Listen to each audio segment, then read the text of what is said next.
సంగారెడ్డి జిల్లా జిన్నారం మండలం గడ్డపోతారం మున్సిపల్ పరిధిలోని గ్రామాల్లో కాలుష్యం వెలితానం చేస్తోందని దాన్ని అరికట్టడానికి ప్రత్యేక చర్యలు తీసుకుంటున్నట్లు ఎమ్మెల్యే గూడెం మహిపాల్ తెలిపారు. ఈ రోజున గడ్డపోతారం అయ్యమ్మ చెరువు పైన గ్రామస్తులతో ఏర్పాటు చేసిన సమావేశంలో పాల్గొన్న ఎమ్మెల్యే గూడెం మహిపాల్ రెడ్డి పూర్తిగా కాలుష్యంతో నిండిపోయిందని, కాలుష్య జలాలతో గ్రామస్తులకు అంతుపట్టని రోగాలు వస్తున్నాయని, అయ్యమ్మ చెరువు నీటిని కిందికి వదలడానికి అధికారులను హెచ్చరించారు. పరిశ్రమల తీరు మార్చుకోకపోతే పెద్ద ఎత్తున ఉద్యమం చేస్తామని, పరిశ్రమలు మూసివేయడానికి వెనుకడుగు వేయబోమని గ్రామస్తులందరితో కలిసి పరిశ్రమలపై ఆందోళన చేస్తామని తెలిపారు. ఇరిగేషన్, పీసీబీ, రెవెన్యూ, మున్సిపల్ అధికారులు చిత్తశుద్ధితో పనిచేస్తే కాలుష్య భూతాన్ని తరిమికొట్టడానికి ప్రజల ఆరోగ్యాలను కాపాడాలని ఆయన అధికారులను కోరారు. పరిశ్రమలు, జలవాయు కాలుష్యాలను అరికట్టాల్సిన అధికారులు నిర్లక్ష్యం వహిస్తే సహించేది లేదని అన్నారు. అధికారులు చిత్తశుద్ధితో పనిచేయాలని హెచ్చరించారు. గ్రామాలకు కాలుష్య జలాల్లో తరలించేందుకు ప్రత్యేక పైపులైన్ ఏర్పాటు చేస్తున్నట్టు తెలిపారు. ఈ కార్యక్రమంలో గ్రామస్తులు, అధికారులు, కౌన్సిలర్లు, ప్రజాప్రతినిధులు పాల్గొన్నారు. చేయండి, ఏ డే అయితే సరిపోతుంది. ఇప్పుడు ఈ ఒక్క విలేజ్ పోతే పక్క కింది విలేజ్ అయితే అందరికి ఎఫెక్ట్ అవుతుంది. ఈ బాధ మీ డిపార్ట్మెంట్ ఏం చేయాలనుకుంటారు చెప్పున్నారు.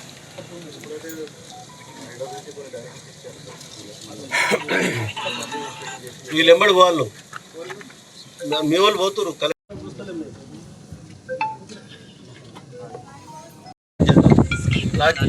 తీసుకోకపోతే నెత్తి నొప్పి లేకుండా ఉంటుంది. దాన్ని మీరు ఒకటి ఇక్కడ నుంచి రాసుకోండి. కిష్టపల్లి ఏ విధంగా చేద్దామని ఆలోచన చేస్తున్నాం కదా. పొల్యూషన్ తోని బాధపడుతున్న ఈ ప్రాంత ప్రజలు జిన్నారం మండలంలో గడ్డపోతారం మున్సిపల్ పరిధిలో భాగంగా గడ్డపోతారం అయ్యమ్మ చెరువు, అలాగే కిష్టపల్లె, పల్లె చెరువు, మల్లెం చెరువు, కాజిపల్లి చెరువు, అలాగే గండిగూడెం గండి చెరువు, అలాగే కిష్టారెడ్డిపేట చెరువు,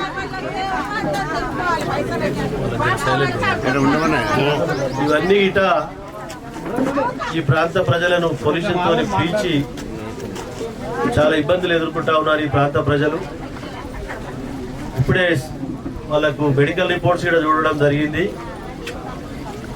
క్యాన్సర్, లంగ్స్ క్యాన్సర్ కానీ, మహిళలకు రొమ్ము క్యాన్సర్ కానీ, గర్భసంచి క్యాన్సర్ కానీ, ఆడళ్ళు మొగోళ్ళు అనుకుంటా ప్రతి ఒక్కరికి ఈ విషపూరితమైనటువంటి ఒక ప్రాంతంలో విషగుండాలుగా ఈ చెరువులు మారి ఒక 15 కంపెనీలు దీనికి ఆధారపడ్డ చెరువుల మీద ఆధారపడి ఓపెన్గా పొల్యూషన్ వాటర్ వదిలేస్తూ ఉన్నారు. ఆ పొల్యూషన్ తోటి గ్రౌండ్ వాటర్ కానీ, చెరువుల వాటర్ కానీ, ఎయిర్ పొల్యూషన్ కానీ, డస్ట్ పొల్యూషన్ కానీ, రకరకాల పొల్యూషన్ తోని ఈ ప్రాంతం అంతా ఇబ్బందులు ఎదుర్కొంటూ ఉన్నారు. ప్రాణాలు పోతా ఉన్నాయి. అలాగే దీన్ని అరికట్టే విధానం నుంచి తెలంగాణ రాష్ట్రం ఏర్పడ్డ తర్వాత రాష్ట్ర ముఖ్యమంత్రి కేసీఆర్ గారు ఇండస్ట్రీస్లలోకి వెళ్ళే పొల్యూషన్ వాటర్ను అరికట్టే విధానాన్ని ఒక చట్టాన్ని తీసుకొచ్చి ఏ కంపెనీలకి వెళ్ళి ఎటువంటి పొల్యూషన్ వస్తుందో ఆ పొల్యూషన్ అరికట్టే విధానాన్ని ఎక్విప్మెంట్స్ బిగించి దాన్ని వదలాలి అనే ఆలోచనతో ఎక్కడికక్కడ డిపార్ట్మెంట్ పరంగా డైరెక్షన్స్ ఇవ్వడం జరిగింది. అయినా కొంతమంది పాటించి 75% పాటించకుండా ఈ ప్రాంతం అంతా పొల్యూషన్ విషగుండంగా మారి ఈ ప్రాంత ప్రజలకు ఇబ్బందులు ఎదుర్కొంటూ ఉన్నారు. చిన్న పిల్లల గిట క్యాన్సర్ లాంటి వ్యాధులు ఎఫెక్ట్ అవుతూ ఉన్నాయి.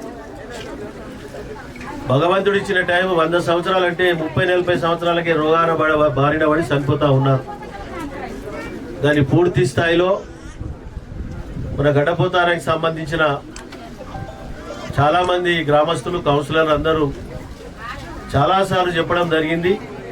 చెప్పిన అధికారులకు ఎన్నిసార్లు నేను ఫోన్ల ద్వారా రిప్రజెంటేషన్ ఇచ్చినా పట్టించుకోక ఈ ప్రాంతాన్ని ఇంకా రెచ్చిపోయి ఈ ప్రాంత ఇండస్ట్రీస్ వారు దాన్ని ఈ ప్రాంత ప్రజలతో జీవితాలతో ఆటలాడుతూ ఉన్నారు.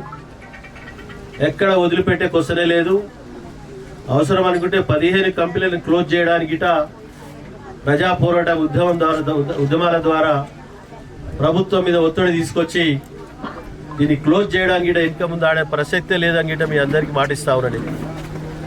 ఎందుకంటే ప్రాణాలు ముఖ్యమా, మన ఇండస్ట్రీ ముఖ్యమా? ప్రాణాలు ముఖ్యం కాబట్టి ఈ ప్రాంతంలో తాతల ముత్తాతల కింద ఈ ప్రాంతంలో నీళ్లు తాగి స్నానాలు చేసుకొని ఈ ప్రాంతం అంతా పచ్చడి పంటలతోటి కలకలలాడేది. పరిశ్రమలు వచ్చినాయని సంతోషపడ్డాం. ఇప్పుడు 20-25 సంవత్సరాల సంధి పొల్యూషన్తోని రోగాల బారిన పడి బాధపడతా ఉన్నాం. ఎందుకు వచ్చినాయి దేవుడా ఈ ఇండస్ట్రీస్? చక్కగా వ్యవసాయం చేసుకొని ఆరోగ్యంగా 100 సంవత్సరాలు బతికిన దాఖలాలనే మా తల్లిదండ్రులు తాతలు అని చెప్తా ఉన్నారు స్థానిక ప్రజలు.